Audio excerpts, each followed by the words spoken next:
Anyways, guys, yeah, I put the order in. They should be coming soon, and once we're done this, then we can move on to working on the small block Chevy that's going to be powering this thing.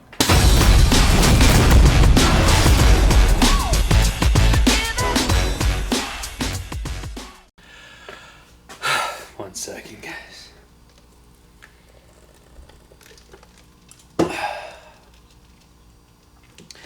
How's everyone doing today? Wow, I'm exhausted.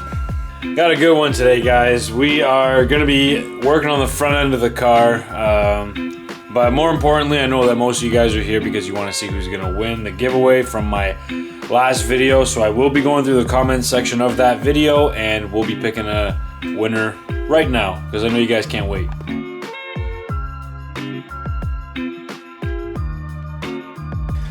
Well, I've just inputted all the names from that comment section of the video, and what I'm realizing is that a lot of you guys don't say much on the regular because this video got way less views than most of my other videos, and for some reason the comment section blew up. I wonder why. Alright, let's pick the winner.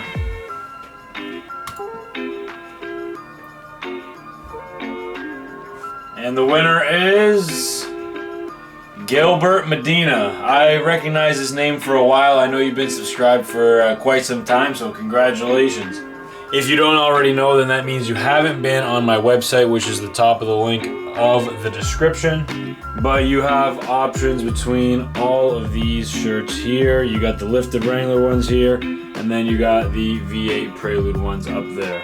So congratulations. If you want, message me on Instagram or whatever you're most comfortable with, and let's get you set up with that new shirt. So what we're doing today, if you haven't watched the last video or the last couple videos, we are moving on to the front right now. We're starting to do the overall suspension of the car. And halfway through the process, I found out that switching over to 5-lug spindles from a newer Mustang is actually the best route to get the 5-lug pattern up front, and it gives me more room and options to upgrade to bigger and better brakes if I ever wanted to. There's just a lot more variety for that style, and they can handle more power. So I've already done the one side last week. I didn't have enough time to do the other side. And what I did notice from last time is the wheel is actually touching the spring at the back there. That's a spring that someone lent me for this mock-up purpose. So we're just going to be running spacers for now, and that'll get us by so that we can keep moving forward. So anyways, let's get that over with. We're going to do the other side, the passenger side now. We'll switch that up. I don't have the right tie rods right now, but it is what it is. We can still get this set up for now. And then I'm going to show you guys what I spent a bunch of money on.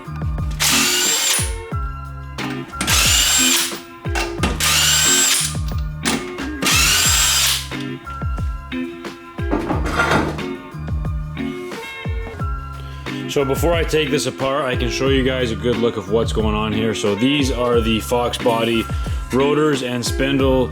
That's going to be getting replaced with that guy right over there. It's hard to see, but it's alright. You'll see it soon.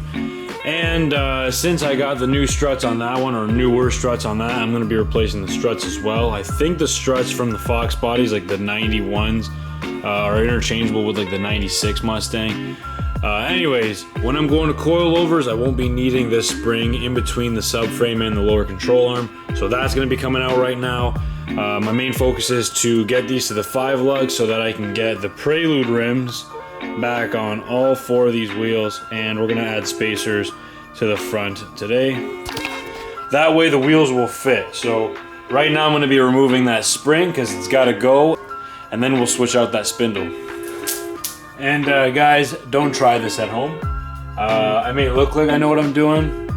Maybe I don't, but if anything goes wrong, at least it's me, not you.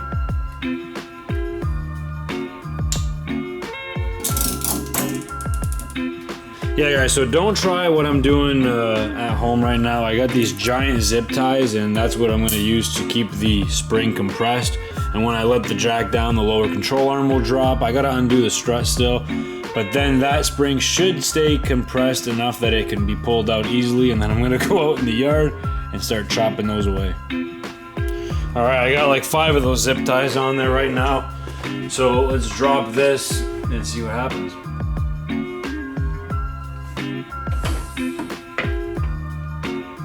Oh yeah. I forgot about the strut. Okay, I just undid the top of the strut. Now we can drop this and it should come down. Let's see.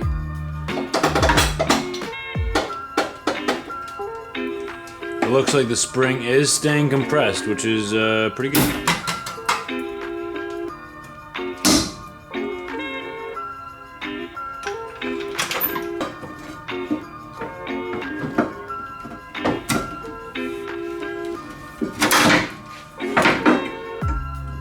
Okay.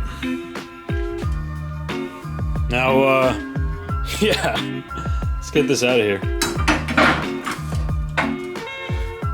Now that I have this spring that's gonna blow up any second, let's, honestly, I don't think I need to take that outside.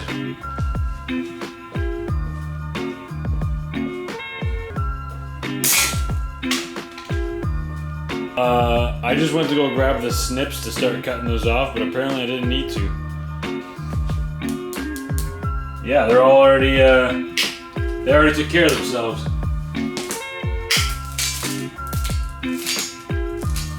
See, that wasn't so bad.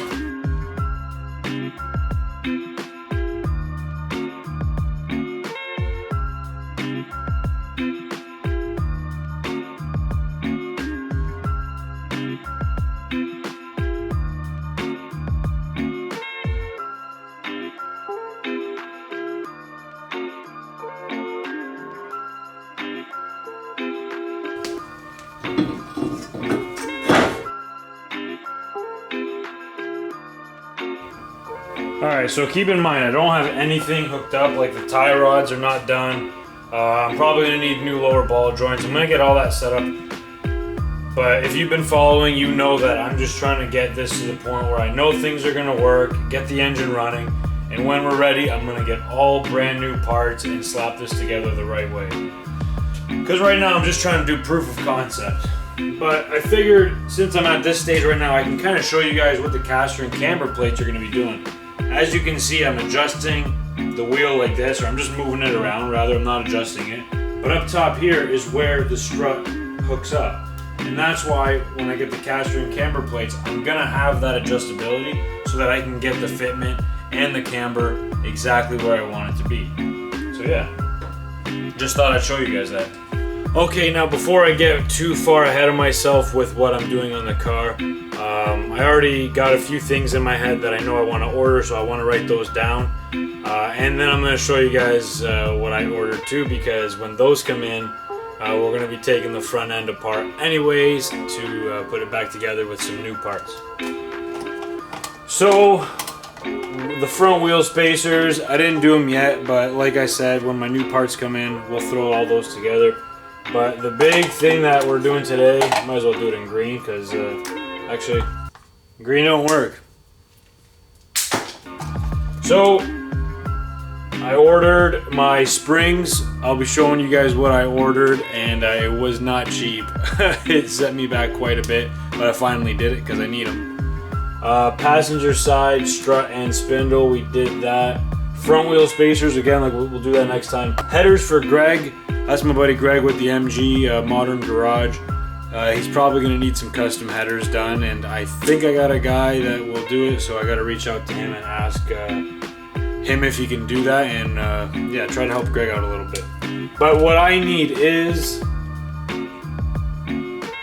tie rods, because I'm switching the spindles, and the spindles are further apart. Well, the spindle's exactly where the old ones are, but the point where the tie rods actually connect, those are further out than the ones that I already had set up here.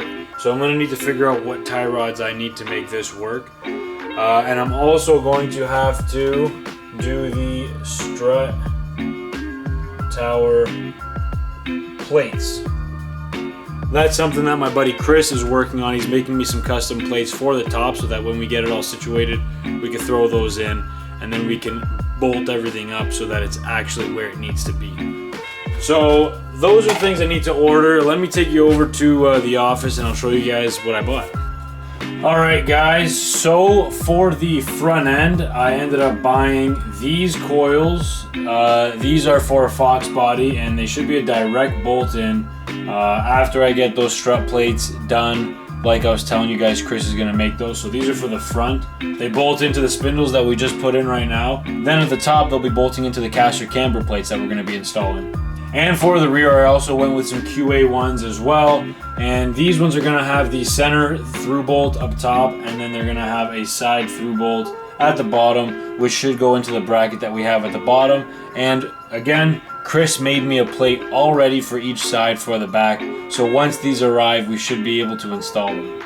Honestly, I am happy that I put the order in. I needed these parts just to keep going on the build. I'm just not happy to have to pay for them because that's a lot of money. Anyways, guys, yeah, I put the order in. They should be coming soon, and once we're done this, then we can move on to working on the small block Chevy that's going to be powering this thing.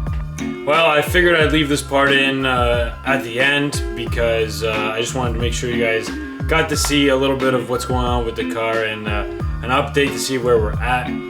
But the reason why I haven't been uploading as often as I would like is obviously because I got a new job and it's very exhausting. The hours are pretty long, but it's nothing that I can't manage. It's just tough to get back into the routine with the new job.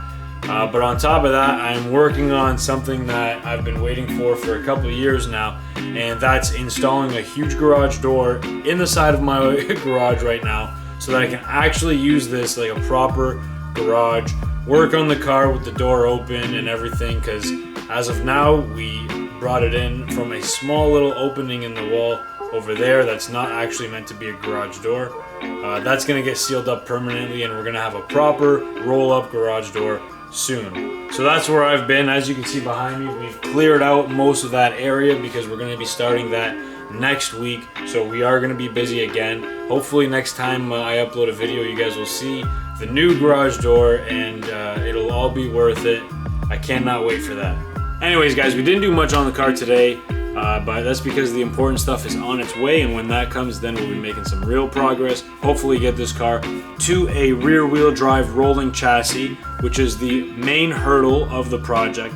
Once we get over that, it's simply just an engine swap, and that's not the end of the world. Everyone's done them before, so we'll be smooth sailing once we get to that.